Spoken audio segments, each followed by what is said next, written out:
Alright guys, here we go. Anyone that has a Steiner 430, I don't know if you've had this fixed yet, or you probably will. I got 556 hours on this, and this float valve has been going bad for a while. I'll put it in float. It used to just pop out, and then now even with it in the float position, I'll be mowing and it starts putting down pressure. Sometimes I'll put it in float, it won't drop. So we make a kit, as you see here, to take the back part of this all apart and to pull this stuff out of here to do this. Now, the dealer that I bought the kit at, the guy used to do these. He told me I could do it myself. He showed me some tricks, so I figured, you know, I'm going to replace it. It's the first time I've done this, so I'm going to go ahead and just show you guys as I do this how to do it and the tricks and, you know, the steps on doing it. So hopefully it works out. Like I said, I've never done this before, and I just figured I'd throw it on here, and if someone's got this problem, how you fix it. All right, I hope this camera angle works out okay here, but I'm going to go by taking a 3/8 wrench. I'm going to loosen these up. I'm going to take out the springs for the ball bearings that slide in there. And then I'm just going to keep step by step. I'm not going to videotape the whole thing because it'd take me probably 6 days to download this. So I'll just go through step by step here as we go. Alright, I got them out. The balls are still in there. This is the trick he told me. I forgot to do this, but you want to put a rag down under here, because when you're putting this new one on, when you go to put them balls up in there with them springs, if you lose that ball, you're never going to find it. So by putting the rag down under here, if for some reason I'd lose that ball, you know, it's going to be an easy find. So I took them off. I tried to clean up all the dirt that I could. I blew it off pretty good with the compressor, and I wiped a lot of it with a rag, but with all them tight spaces in there, it's really hard to get it good and clean, so you just have to be careful, and then I'll clean it up once I get that off. So once you take this cover off, that's what that looks like inside. Now I'll show you how you do this. Alright, for the next trick here, you have to push this lever all the way forward, and you have to lock this lever in there. You do not want it to move. He said you could use a board or something. Me, I used the kid's pool noodle because, one, I had it laying around, and two, it seems to work. That'll shove this plunger or anything up in here all the way. The reason you want to lock that in place, if you take this off and that valve body goes back in there, there's probably a chance you can rip your O-rings or tear them, and then this is going to leak, and then you have to remove the whole valve from the tractor. So make sure it's all the way forward when you do this part, and lock it in place. Alright guys, not only am I got that noodle in there, I'm also holding this forward as I do this. This piece is Loctited in, so you got to put your Allen wrench in there, and this could be sort of a pain, and he's right. That's going to be a little difficult to break free with this little generic Allen wrench that I got here. I don't have a T-handled one to get some good force on it, so I'm going to try, I don't know, maybe some vice grips or something. I'm going to try some other way to break this free. I might have to heat it up a tad bit. Alright, that worked. I just used some vice grip, channel locks, whatever you want to call them. I just put them on there. It didn't take much, but I just needed something to get that to break free a little bit, and then you just take this out, and then we'll assemble the new stuff. I'll show you what goes there. I don't know how many turns it's going to take to actually get this to come out, but it might take quite a few.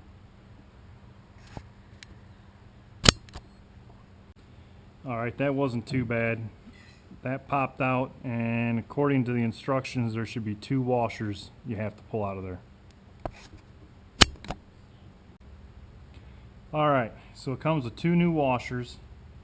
Put the 2 new washers on. New spring. Take this,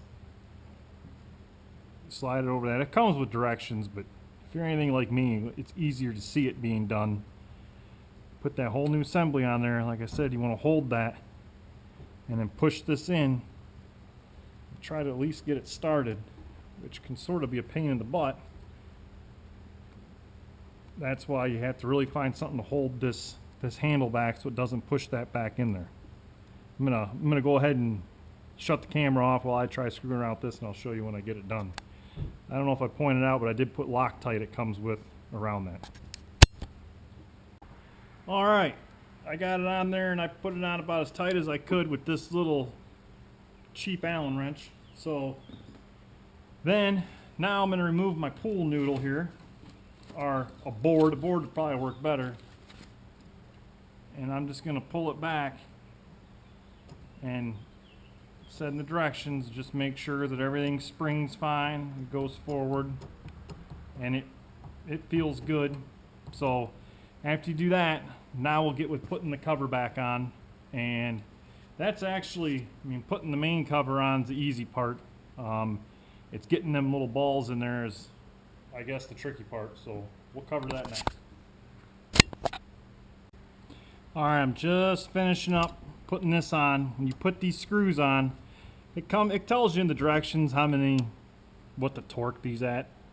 I torque them to whatever I think's, you know, you don't over tighten the things, but you do not put Loctite on these. At least it didn't say to, so remember that. Now for the tricky part comes putting the little ball bearings back in with the springs.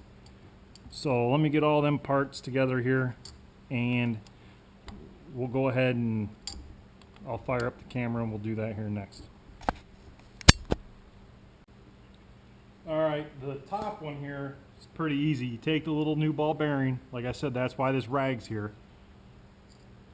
You drop it into the hole and you insert the spring, and this cap that goes on top of it, I'm going to put a little grease on that spring in here before I lock this down. I'm just showing you guys.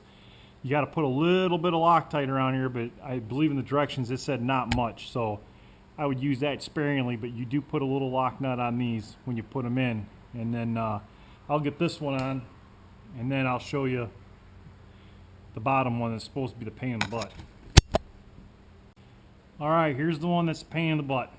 I put some Loctite around that. I put some grease in there, stuck the spring in. I put some grease on top of the spring and stuck my ball there to help hold it.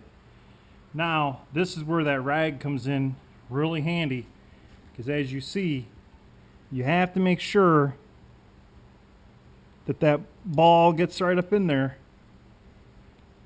and you don't want to cross thread this. You want to be gentle putting that back on, which I tell you what, I'm pretty impressed, because I think I just made that look halfway easy. But now I might have cross threaded it.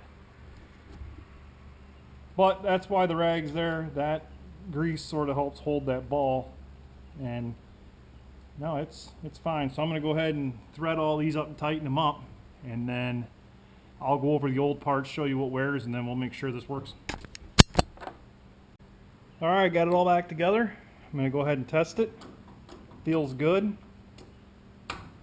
Goes right into float. Man, that thing holds right in there, just like the other one now. So I'm going to fire up the tractor, make sure everything works, you know, real quick here.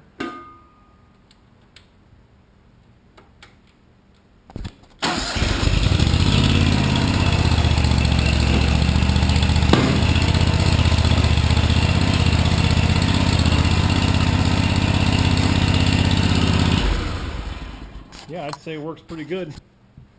Just to go over real quick here, the parts, and I already seen these go in your cap, and I guess that cap, that'll wear out in there and get sloppy. Don't lose them ball bearings in there. I'm going to clean this old stuff up. I'm going to keep the bearings. It's always good to have spare parts around, but take this spring off here. This slides back and forth in there. Get this rag and wipe it off good, and your ball bearings slide over this, and that's what makes it go into float. Well, you can see right there, I don't know if the camera will pick it up, right there where that's chipped on both ends. See them grooves that are worn in there? And that's supposed to be a lot thicker than what it is. So that's what was happening. You're constantly putting it into float. It wears lines with them ball bearings right there. So I guess if you wanted to, you could take it out, turn it a little bit, and leave it, but that's not the right way to do it. The best way is to buy the kit. The kit's sort of expensive, but as you've seen right there, that's something very easy. It's easy to get to. Just follow them steps there, and if you have to replace that, a little easier. Dealer's far from me to take it to do it, so it's a heck of a lot easier if I can fix things, not to have to load the tractor up and take it in. So, all right, if anyone has this problem with their Steiner, I hope this video was helpful, and you know, keep watching. Anytime I do work to these or change anything to make it better, I post videos. Another thing I'm going to be doing that I got a plate for, and I'll go grab it and show you. I got a plate that I'm going to mount. It bolts right onto here, and it goes up over the shield to that pulley.